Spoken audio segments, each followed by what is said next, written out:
Okay, this is the Coleman mini bike. This is a CT200U. It could be the BT200. It could be the RB. It could be the C something 100. They come in different colors, of course. There's the red one. There's the black one. They have camouflage, white, green, orange, whatever. So today I was making a modification. Again, I won't say it's an improvement just yet because we haven't ridden it, but this is a different foot pedal, more of like a motorcycle type foot pedal. And you can see that it snaps down. So this one has sort of a default down versus the stock one that folds. So here's the stock one, of course. Whoops. This one goes up for storage. It pops back down. There's no spring action. It's all kind of just tension. So I went with this one, and I'll show you here in a moment how we put it together. But the reason why is obviously this has a lot more surface to grip your foot. I like the idea of it being down, and if you hit the ground or hit a rock or something, it pops back down versus popping up and staying up so your foot can easily go back. Just so you guys have an idea of what this entails, here's the original, of course. There's nothing really wrong with it. I found it's the same kind of cheap Chinese pot metal as the other one, but the difference is, again, this is narrow, it's a little bit slippery, especially when it gets wet. That's the piece that you're going to remove. There's a pin. You're going to reuse the pin from the original bike.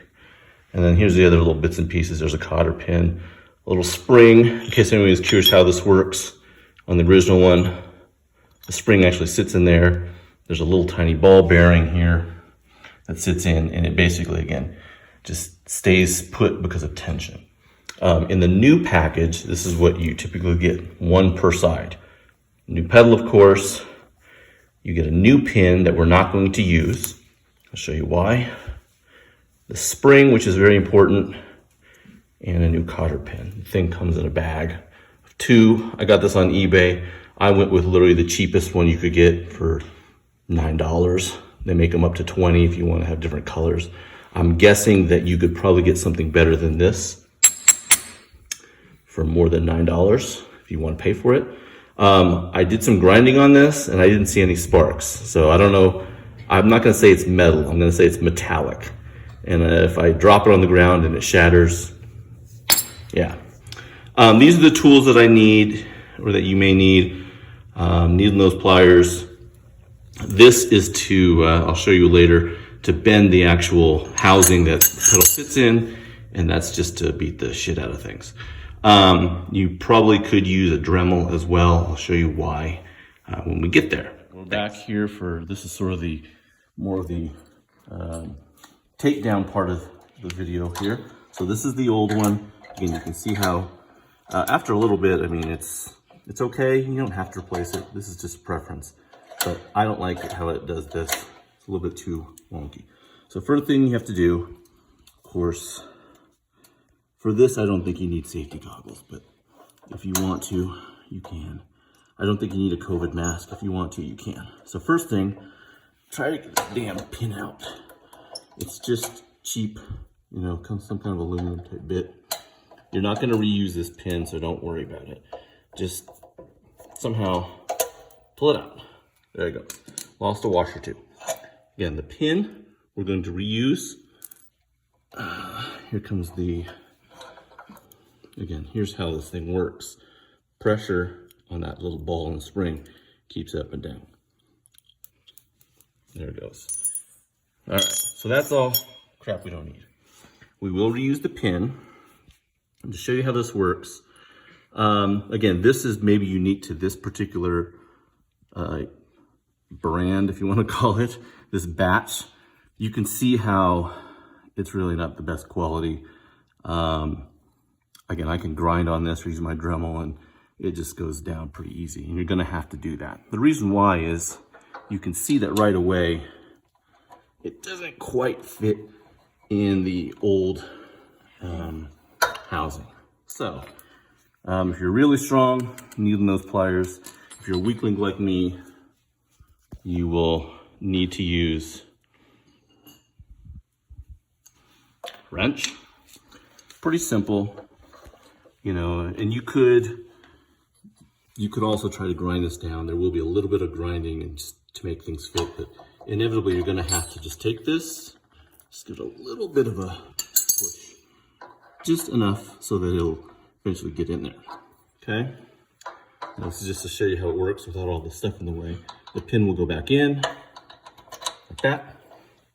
Now you could, I suppose, just leave it here if you wanted to not have the springy action. This does have enough of a material that it'll hold by itself, sort of. But again, I want the more like this motocross spring action. Okay, you get 2 of these things in a pack. We are going to do some modifications of this too. Big C goes on the pedal. See how there's a big C and a little C? The big C goes on the pedal. Squeeze it on there. Now I will admit it took me about 3 minutes to figure out how a spring works.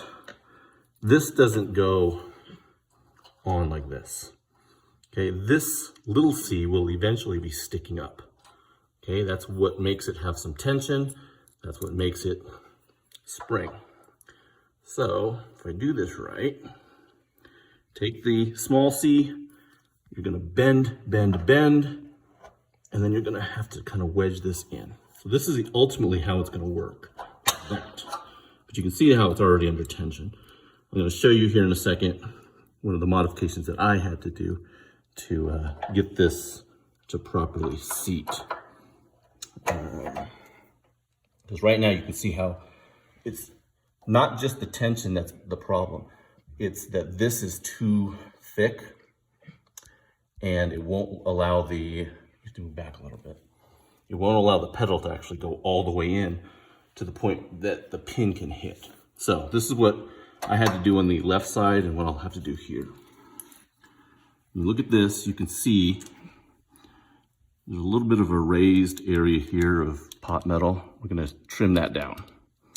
And then on the side, this is probably, it's a little too thick. I mean, I'd say good cotter pin measurement, that's how much you're gonna have to trim down or grind down. You can do it with a Dremel, you can do it with a grinder, but that's gonna help this to go further in so that it gets to the point where the pin can go in. Okay, so I'll be right back. So back from the grinding wheel and the Dremel, I'll just show you, like I said, I took a little bit off of here. Be careful not to take too much off of that. I ground down this little spot. This is maybe overkill in between there. And then on the top, again, some people may have to do this, some people may not. I took a little shaving off the top. That's just so when it fits in here, I don't have to do as much bending of this metal, okay? So now that we've got this here, you can see how crappy this cast is. I mean, there's like chunks and artifacts everywhere. All right, so we take, again, big C goes on the pedal part, put that on. It's gonna be a little bit loose. That's okay. It'll get some spring tension when we put it on here. Little C is gonna go on this part. This is gonna take a little bit of muscle, a little bit of bending, a little bit of swearing maybe. So we push this till it goes all the way in as far as it can go. And you're gonna wanna try to keep the pedal at sort of a perpendicular angle. Here's the old pin. It should slide right in. Look at that, hot damn. Okay. You can see now, this actually, second time's better. This is a lot more spring, so that's great. This is optional. This is if you want to get extra credit. You can try to take this bottom bracket, whatever you want to call it. And if you want, you can try to, that ain't gonna work. Try to bend it back up. Don't do that. That was stupid.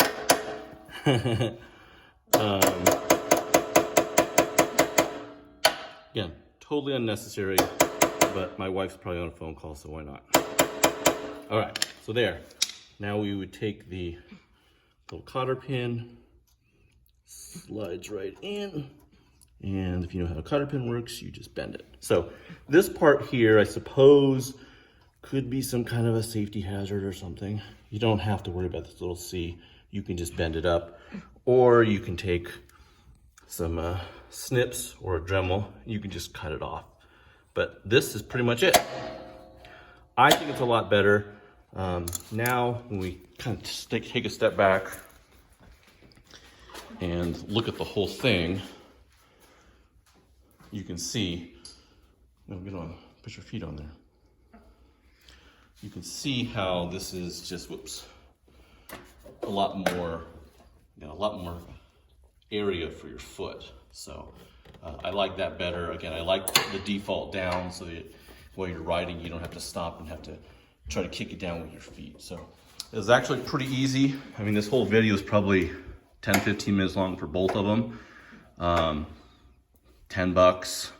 If they break, 10 more bucks. We had another 2 weeks to get them from the shipper from China or California, wherever. But I think it's a lot better. It will, of course, when you're having to move these bikes around, if you park them side by side or something, you lose the idea of having to keep them permanently folded. But again, better option. So that's that. If you have any questions, you can post them. If you need to find the part number, it's called ebay.com, of course. You can probably find it on Amazon if you want to support Jeff Bezos. But pretty straightforward. You can get them color matched, like I said at the beginning, if you want. Cheapo silver is the way to go for me. Thanks, bye.